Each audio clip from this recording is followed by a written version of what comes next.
General Wilkins, lakas loob na sinagot at nilampaso ang walang alam at palaging nagmamagaling na si Congressman Barbers.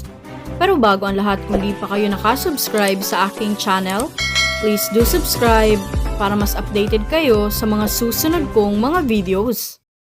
Wala na nga sa hulog ang mga sinasabi ni Barbers at mga pambibintang nito kay General Wilkins. Ngunit hindi naman ito pinalampas ni General Wilkins, lalo ba't pilit tinitira ng kongresista si former President Rodrigo Duterte. Kaya naman General, nilampaso ang kongresista.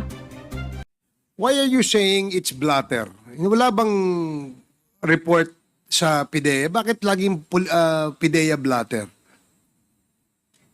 At that time, sir, we are not yet linked through computers, so it is in the blatter, always in the blatter. So all anti-illegal drug activities that time were hindi pa what they call this, hindi pa PIDEA ang nag-store ng mga reports. We have still the PDEA already, sir, at 2002, but the personnel there in PDEA are all loaned from the Philippine National Police. Okay, let me ask si former DG of the PIDEA, Wilkins Villanueva. So when did you assume as Director General of PIDEA? I was appointed May 22, 2020, Mr. Chair. 2020. Yes, But Mr. in 2004, during that trade, you were already an operative of the... I was the regional drugs. director of the PIDEA Regional Office 11. So PIDEA ka na nun. At the same time, PACER kasi ako nung police pa sir ako noon eh. What is PACER? PACER, Police Anti-Crime Emergency Response. Okay. So... Yun yung pumalit sir sa PAOK, CTF. Okay. So PACER, which also covers drugs. Lahat yun sir, lahat. So lahat ng anti-illegal, anti-criminality Yes, activities. Mr. Chair. So you were the regional director. Yes, southern area office, southern part of Mindanao, Mr. Chair. Okay, so you were part of the team that raided the Dumoy apartment. Dumoy apartment ba yun o warehouse? I led the Okay. operation, Mr. Chair. Okay, and during that operations, merong kayong na-apprehend ng mga Chinese nationals. Wala kaming na-apprehend during the operation, Mr. Chair. And Operation on December 31, dun yun, sir, sa Dumoy Clandestine Laboratory. okay. So, may 6 na namatay doon, Mr. Chair. Yan ang I was referring to that. Yes, If Mr. meron Chair. pa bang iba? Wala na, Mr. Chair. So Dumoy lab, yes, clandestine lab clandestine lang. laboratory, Okay. Mr. Chair. Walang Chinese nationals na apprehend doon. Wala po, Mr. Chair. But there were Chinese nationals who were killed. That was on Arlene Apartment. At Arlene Apartment, Mr. Chair, kung saan doon nakatira yung grupo na, yun yung unang nilapagan, Mr. Chair, ng grupo na galing sa Maynila na we receive information from the USDEA that Chinese nationals were arriving at Davao City. So, sinundan namin at doon lumapag, Mr. Chair. Doon kami nag-umpisang magtrabaho sa Arlene Apartment. So ibig sabihin, nagkaroon ng enkwentro, nagkabarilan doon sa Arlene apartment? No, Mr. Chair. Arlene Apartment is in Agdao. Okay. I was asking Residential you- yon, Mr. Chair. Okay, listen, DG ha. My question was, doon sa Dumoy ba, na clandestine laboratory, may na-apprehend na mga Chinese? Wala po, Mr. Chair. Wala. Tinuro mo yung Arlene apartment. So I thought that you were explaining to me that the Chinese that were apprehended inside the Arlene apartment. Tama ba yun? Yes, Mr. Chair. So doon sila hinuli. Buong apartment yun, sir. Isang linyang apartment. Lahat ng Chinese doon, sir, pinag-ano namin. So, Kinwestiyon yun na nga. namin. So lahat ng Chinese doon sa linya ng apartment na yon, according to you, ay hinuli nyo Yeah, for questioning, Mr. Chair. for questioning. Now, I noticed in the list of the names of the Chinese nationals there, meron dong 14 years old tsaka isang 15 years old. Hindi ko na matandaan kasi yung mga... Can we show ano, again please? Can we show the list of the names at Comsec? Kasi merong 14 tsaka 15. So ang ibig sabihin, lahat sila ginather nyo doon sa Arlene apartment, pati yung 14 tsaka 15-year-old, tinanong nyo rin, in-interview nyo rin. In interview, Mr. Chair. And then, do you still recall ano yung nangyari doon sa interview nyo? Yung we just want to find out yung relation nung mga isa't isa doon, sir, kasi yung syndicate is kumuha ng 3 bahay, 3 pinto sa apartment. Doon sila lahat lalabas, may bibilihin na equipment, babalik doon. So in short, doon yung home base nung drug syndicate na nag-ooperate ng Dumoy. Yan sir. Yan yung whole area ng Arlene apartment. Diyan kami dinala galing sa airport. And this apartment, Mr. Chair, was the subject also of our previous operation, pero hindi nag-prosper. So, alam namin itong apartment na ito. In fact, Mr. Chair, nagpa-employ pa kami ng tao dito, Mr. Chair, para araw-araw meron kaming lookout as katulong ng one of the apartments, Mr. Chair. So, what we did, lahat ng naandon na Chinese looking, na nagre-reflect sa aming mga surveillance camera, pinag-i-invite namin, Mr. Chair, to find out more doon sa post-operation investigation. At hindi ko na matandaan yan, Mr. Chair, eh. Kasi sama-sama yan. Kasama ba dyan yung 6 Chinese nationals that were killed? Wala, Mr. Chair, kasi you shoot, una sa shootout sila namatay, sir, eh. Doon sa Dumoy Laboratory. This was after the operation sa Dumoy Clandestine Laboratory, Mr. Chair. Okay, so ibig sabihin, yung namatay na 6 plus ito, yan yung mga Chinese na nandiyan dyan. Nadaan doon, Mr. Chair. Nadaan Okay. doon. So, I was given an information that after the Dumoy raid, I think ikaw din yata nag-lead nitong team na to, you went to a CDO Cagayan de Oro warehouse to make a follow-up. Tama ba yan? Yes, Mr. Chair. That was after the conduct of post-operation investigation. Ibig sabihin, Mr. Chair, lahat ng basura doon, tiningnan natin, lahat ng karton, tiningnan natin yung mga kung saan galing, tinuro ngayon kami sa Cagayan de Oro City, Mr. Chair. Do you remember the exact address of the Cagayan de Oro? It was on a warehouse, Mr. Chair. Yung meron kasi rentahan ng warehouse sa Cagayan de Oro na pinaparentahan, each and every warehouse. Doon namin nakita yung iba pang laboratory Equipment. Okay. Ang thinking ko, Mr. Chair, is after sa Dumoy Laboratory, mag-establish sila na another laboratory Sa Cagayan, de Oro. Okay. Do you recall kung sino may-ari ng warehouse? Same, Johnson Chua, Mr. Johnson Chair. Chua rin. Yes, sir. So, ang ginagawa kasi modus nila, Mr. Chair, is pag naubos na yung chemicals sa isang area, hindi na sila maglilipat. Kukuha na naman ng bagong chemicals doon sa ini-establish nilang laboratory. So, hindi sila natapos dito dahil na-stop na nga, sir, yung operation nila. If you can see doon sa presentation nila, there was another warehouse doon sa Agdao naman, Mr. Chair. Naka-ready yun for that clandestine laboratory. This clandestine laboratory, Mr. Chair, is just 5 days old. Yung Agdao? Yes, no, in Dumoy. Okay. Kasi from the start of the manufacture, 5 years, kaya walang nang nailabas doon, Mr. Chair. Walang nailabas na gamit or drugs doon dahil naagapan namin. Otherwise, uubusin nila lahat ng chemicals na naandun sa Agdao na warehouse. And also, doon sa Polytex naman. Kasi kung makikita nyo, merong malaking air scrubber doon, Mr. Chair, doon sa Polytex, sabi Bunawan, yun yung ilalagay nila sa Cagayan de Oro. And they will be building a bigger laboratory, bigger than that in Dumoy, Mr. Chair. So,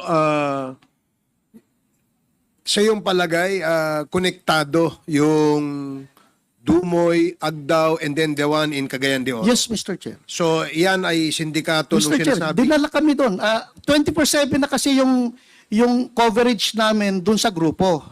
So there were times from Davao City diretsyong Cagayan de Oro. Yung tao natin, sir, susunod hanggang Cagayan de Oro. Mag-check, uutos na agad ako na mag-check-in ng hotel at magbibili na ng damit agad, Mr. Chair, dahil ang bit-bit nila kung ano yung suot lang nila eh. Okay. So talagang coverage yun. For 3 months covered, 24/7 yung operation na yun. Who was the main personality doon sa inyong 24/7 ninyong monitoring? Si Alan C. is the operations officer. Siya yung bumibili ng mga freezer, ng iba't ibang gamit. Si Jed Pilapil C., convicted na ito, nakakulong na ito, sir. Yung asawa ito? Asawa ni Alan C. Okay. Kasama rin sa bumibili ng gamit. And si Jong Pilapil, kapatid ni Jed C., ganun din, sir. Procurement officers din So sila. si Jed Pilapil si Pilipino yan, no? Yung Jong Pilapil ay Pilipino. Pilipino rin yan, sir. Ang asawa niya ay si Alan C. Alan who C. is a Chinese national. Yes, Mr. Now, Chair. ang ibig niyo sabihin, yung Dumoy, Agdao, and Cagayan de Oro, si Alan C. And family yan. Walang ibang personality na involved. Maybe a financier or the owner of the warehouse, yung mga ganyan. Anong... We believe, Mr. Chair, si Alan C. is only in Cagayan de Oro base. Siya yung operations officer doon. But ang main player doon is si Johnson Chua. okay. Yun yung Johnson Chua that was presented as the alleged mastermind. Yes, Mr. Okay. Chair. Siya rin yung siya rin yung nag-rent doon sa Cagayan de Oro City. For the information of the body, Mr. Chair, binayaran nila yung Cagayan de Oro City ng warehouse cash 1 year. Okay. Pero hindi pa nila tinirahan yun. Naglagay lang sila ng mga gamit doon, Mr. Chair. And na-recover niyo yung mga gamit? Yes, Mr. Chair. Ano yung mga gamit? Ganun din, sir. Kung ano yung nakita mo dito sa laboratory, So, kung- ganun din yung Ang naandun. ano yun? Pang-laboratory? Laboratory, Shabu. ano, sir. Okay. So, is Johnson Chua a Chinese Filipino or I believe Chinese he's Chinese national, Okay. Mr. Chair. So, what are the other information you have gathered kay Mr. Johnson Chua? Ganito kasi yan, Mr. Chair. We were overwhelmed. Kokonti lang ang PIDEA noon. Yung age SOT ni Colonel Asierto is 6 lang sila, sir. Isang team lang sila eh. Overwhelmed talaga kami ng trabaho. Now, yung nakita na namin, Mr. Chair, na nagdadry na sila, on the drying stage na sila, sir, we immediately applied for a search warrant kay Judge on December 29 of 2004. The search warrant was granted by Judge Fuentes. So initially, ang tutok ng buo, kukunti lang kami no, sir, less than 28 lang ang PIDEA nun sa Region 11. Ang tutok namin is yung laboratory. But we know na merong mga different warehouses na binibisita. 5 warehouses yun, Mr. Chair, yung pinocover namin. 3 doon, 2 doon na warehouse, nag-positive, tsaka isang laboratory. So inuna namin yung laboratory. Kaya kung makikita nyo doon, Mr. Chair, December 31, we conducted anti-clandestine laboratory operation doon sa Dumoy. Natapos yun, Mr. Chair.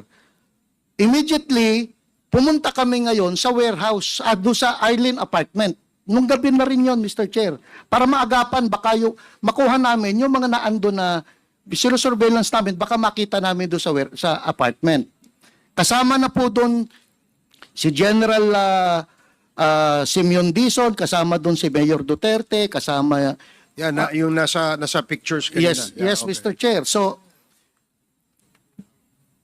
nag-backtrack, post-investigation,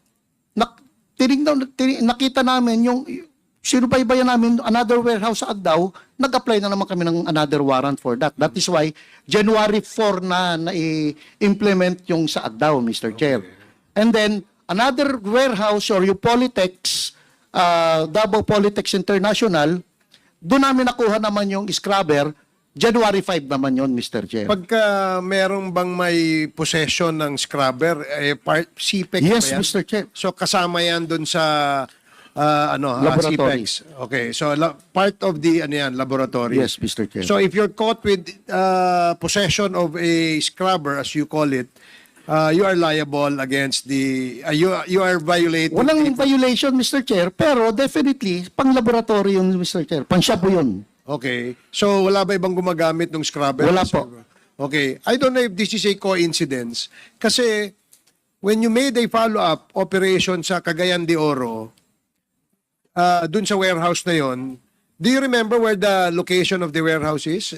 Hindi mo na matandaan Hindi yung ko na address? ma-recall, Mr. Chair, pero dun sa... Hindi. Kasi I was given an information na yung warehouse na yan ay located doon sa area where allegedly the brother of Michael Yang, Mr. Tony Yang, has a business. Possible, Mr. Chair. So I don't know if this is a coincidence, no? Na medyo malapit sa mga Yang itong usapin tungkol sa shabu, clandestine shabu laboratory. Yes. But Mr. Chair, kasi during that time, talagang wala kaming personality na Michael Yang eh. Okay. Kaya hindi namin pinansin, hindi nga kilala si Michael Yang. Kasi si Johnson Chua lang, sir, ang kilala namin. Okay. Now, during the, while we were on the intelligence and surveillance operation sa Dumoy, biglang lumabas, according to Colonel Asierto, lumabas yung pangalan ng Alan Lim. Dahil si Alan Lim, Mr. Chair, is subject nila sa Cavite. Pero hindi ko kilala si Alan Lim.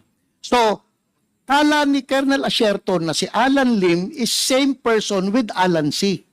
Kaya, nasa Manila si Colonel Asierto, so tinawagan niya ako, Bok, si Alan C. nahuli. Sabi ko, paano mahuhuli? Nandito yan eh. Nasa Arlene apartment eh. So, it came out na si Alan Lim na alleged owner ng Cavite Clandestine Laboratory is different from Alan C. sa Davao Dumoy Laboratory, Mr. Chair. But, si Michael Yang wala doon sa personality, Mr. Chair eh. Kasi kung naandun siya sa personality, Mr. Chair, kasama siya sa kinuha namin. So, wala- Kasama siya dun sa listahan na naandun, Mr. Chair. Wala kayong mga information wala, sa Mr. Chair. intelligence reports, wala siya. Wala po. walang- But si Johnson Chua, Mr. Chair, ang main player. Is there a That we thought connection during or that link between Johnson Chua and Mr. Michael Yang? time. Wala po, Mr. Chair. Wala? No business transactions? Nothing? We did not conduct the post-operation investigation on Michael Yang because wala nga siya sa personality namin, including sa AIDSOT personality. Kasi When you did your intel gathering against Mr. Johnson Chua, wala kayong wala kayong nakita na Michael Yang doon. wala po. So, you're telling us that Michael Yang is not in any way, as per you, not connected with Johnson Chua Syndicate.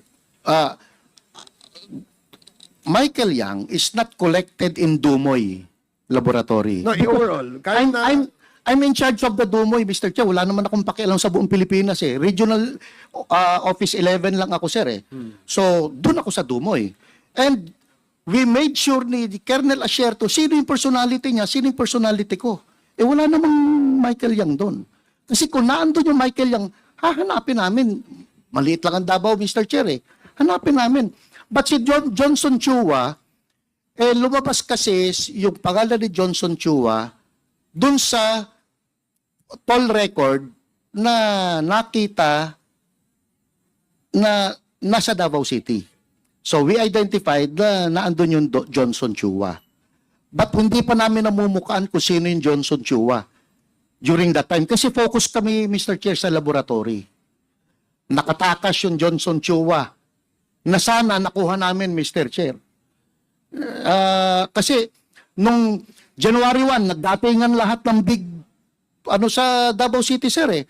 Naando si late General Reyes, naando si DG Abinido, naandun si General Aglipay, naandun si General De Leon. So naandun lahat. Instead of me conducting post-operation, intelligence operation, investigation, nag-entertain kami, sir, ng bisita on January 1. Doon nakatakas si Johnson Chua, sir.